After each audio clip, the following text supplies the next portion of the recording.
कागज हमने दिए थे एक आपको जी शुरू कर सकते हैं। साथियों, पिछले 3-4 दिन बहुत ही हेक्टिक रहे और हमें मालूम है कि 3 तारीख को माननीय मंत्री जी से भेंट हुई थी, तो उसके बाद बहुत सारे लोगों की नज़रें उस मीटिंग के ऊपर लगी हुई थी। बहुत सारे लोगों के मैसेज भी आ रहे थे, लेकिन चूँकि उस दिन देर रात तक मीटिंग चलती रही, देर शाम तक, और फिर कुछ अन्य विषयों की वजह से, मीटिंगों की वजह से हम इमीडिएटली रिस्पॉन्ड नहीं कर पाए।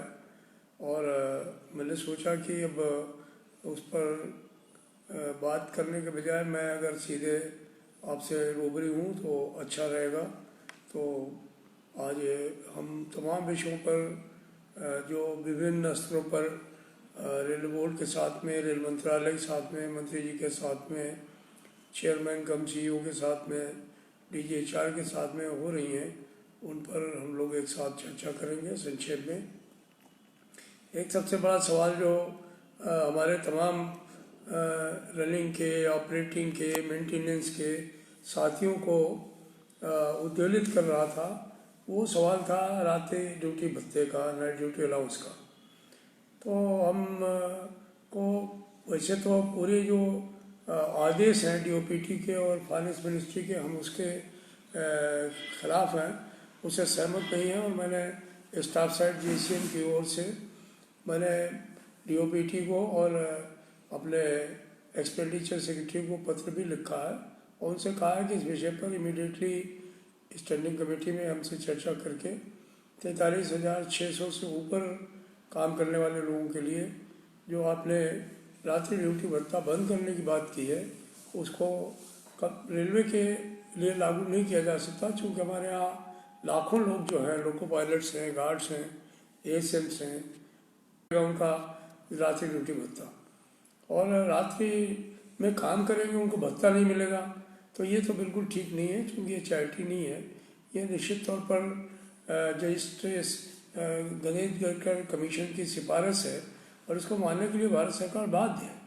तो इसलिए इस तरीके के आदेश जो है, तो गलती आदेश उनको वापस लेना होगा और हमें निश्चित तौर पर आगे चल करके इस पर एक स्टैंड लेकर के, अगर वो मानते हैं तो ठीक है, और नहीं मानेंगे तो इस पर एक संघर्ष की भूमिका बनानी पड़ेगी। रात में ड्यूटी करने के मामलों को लेकर के ऑल इंडिया रेलवे फेडरेशन आह्वान करेगा अपने साथियों से कि हम रात को ड्यूटी नहीं करेंगे अगर हमें रात्रि ड्यूटी भत्ता नहीं दिया जाएगा, क्योंकि ये प्रगति के नियमों के विरुद्ध है। इसलिए ये बात है। दूसरी बात यह है कि हमने वायदा किया था कि जल्दी ही हम जो रात्रि ड्यूटी भत्ते की कटौती हो रही है, क्योंकि आदेश निकले 20/9/20 को और कटौती शुरू कर दी, 29/9/20 को, और कटौती शुरू कर दी 1 जुलाई 2017 से। तो ये तो बिल्कुल गजब का आदेश था। 2-2, 3-3 लाख रुपए लोगों की कटौती हो रही थी। आपको देख करके हर्ष होगा कि आज हमने वो आदेशों पर रोक लगवा दी है और किसी की भी कटौती नहीं की जाएगी। रिकवरी के मामले पर रेल मंत्रालय ने हमारी बात को मान लिया है और आज उन्होंने आदेश भी जारी कर दिए हैं जिसके आधार पर किसी की रिकवरी नहीं की जाएगी। तो ये आपके लिए एक सुखद सूचना है। मित्रों, ये महीने में पीछे हम लोगों ने बात करके अपने जो है वो तमाम पिछले महीने के अंत में अपने तमाम देश भर के जो रेलवे के हमारे तमाम जो है वो एसोसिएशंस हैं, यूनियंस हैं, 19 के लगभग, और दोनों रिकॉग्नाइज फेडरेशन भी, इन सबको इकट्ठा करके एक मंच पर हम लोगों ने निजीकरण और निगमीकरण के खिलाफ लड़ने का फैसला किया है। और अभी हम लोगों ने जो सन 74 में national coordination committee for railway struggle थी, NCCRS थी, उसको रिवाइव करने का फैसला किया है। आप सबको पता होना चाहिए कि NCCRS के नेतृत्व में, राज के नेतृत्व में, ऑल इंडिया रेलवे फेडरेशन के उसमें अध्यक्ष थे वो, हम लोगों ने एक बहुत बड़ी लड़ाई लड़ी और वो लड़ाई सारे देश की सबसे बड़ी हड़ताल थी और उसमें जो है वो हम लोगों ने जो है वो बहुत कुर्बानियाँ भी दी, बहुत जुल्म भी सहे, बहुत सारे लोग शहादत भी दिए, लेकिन वो शहादत हमको बाद में जो है वो देश में उस समय जो सरकार थी वो एक तरीके से उसको इमरजेंसी लगानी पड़ी, और इमरजेंसी के बाद फिर वो सरकार नहीं आई और सरकार बदलने का काम हुआ। और जो भी हमारे साथी नौकरी से निकाले गए थे वो नई सरकार ने वापस लेने का काम किया, और बहुत सारी मांगें भी हमारी उसके बाद मानी गई। उनमें बोनस भी एक था। अभी 79 के बाद पीएलबी के ऊपर संकट आया, जब सरकार ने कहा कि 12 करोड़ लोग जो हैं वो देश में बिना नौकरी के घूम रहे हैं, वो नौकरी कर रहे थे, माइग्रेंट लेबर निकाल दिए गए अपनी नौकरियों से, और हम बोनस क्यों दें। तो हमारा बोनस कोई चैरिटी नहीं है, हमारा बोनस उत्पादकता के आधार पर है। हमने विगत वर्ष में 359 दिन गाड़ी चलाई, 359 डेज, सिर्फ 6 दिन लॉकडाउन हुआ, हमने मुनाफा जनरेट करके दिया था। तो उस पर जब हम लोगों ने देखा कि उसको भी देने का मन नहीं बना रही सरकार, तब हमने आपका आह्वान किया था। आपने बहुत अच्छे तरीके से देश भर में 20 तारीख को आंदोलन किया, और उसी का आपका नोटिस था, जो आपका नोटिस था कि हम 22 तारीख को हड़ताल करेंगे 2 घंटे की। सरकार ने आपकी बात माना और पीएलपी देने का फैसला किया। तो ये जो सवाल है कि जब भी आप लड़ेंगे आपको सफलता जरूर मिलेगी।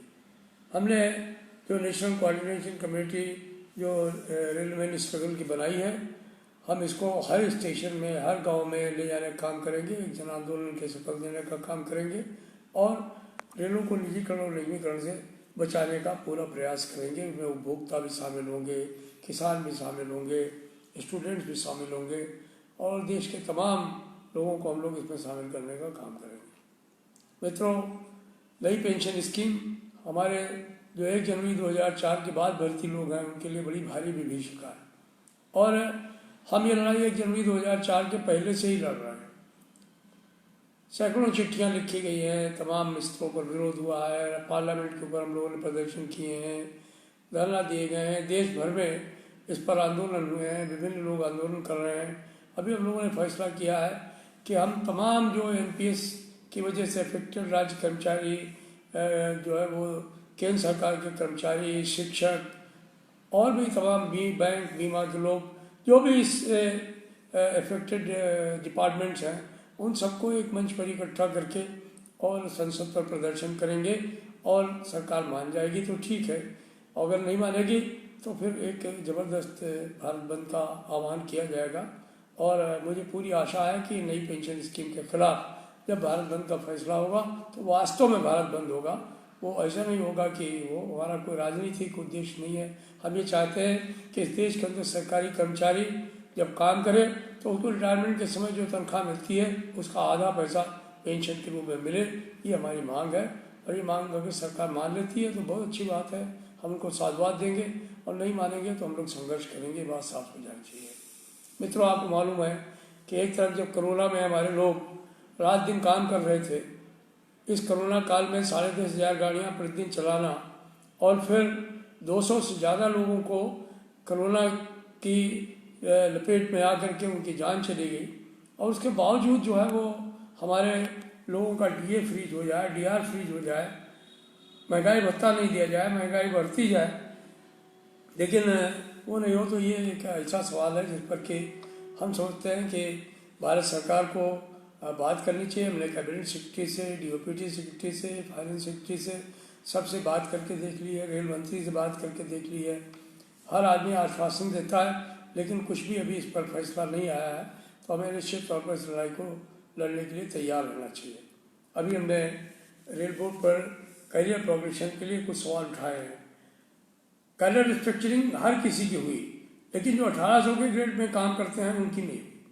तो इसलिए हमने मांग की है कि 1800 ग्रेड पे में काम करने वाले लोग जो हैं उनका 50% जो है 1900 के ग्रेड पे में जो है वो अपग्रेड कर दिया जाए बिना किसी इम्तहान के, करियर स्ट्रक्चरिंग के तहत। रेल मंत्रालय इस बारे में विचार कर रहा है, मुझे आशा है जल्दी इस पर कोई फैसला होगा। हमारी दूसरी मांग ये भी है कि जो 4600 में काम करने वाले लोग हैं उनका कोई फर्दर करियर प्रोग्रेशन नहीं है, उनका कोई करियर स्ट्रक्चरिंग नहीं है। तो अभी एक ऑफर आया सरकारी तरफ से, रेल मंत्रालय की तरफ से, कि भाई वेस्टेड नहीं हो पा रहा है, हम 4800 दे सकते हैं इनको। हमने कहा कि आप 4800 दीजिए, जो मिल जाएगा उसको जेब में रखेंगे, बाकी के लिए लड़ते रहेंगे। एक हम लोगों ने मांग ये भी की है कि 10% पोस्टें डायरेक्ट रिक्रूटमेंट की कम कर दी जाए।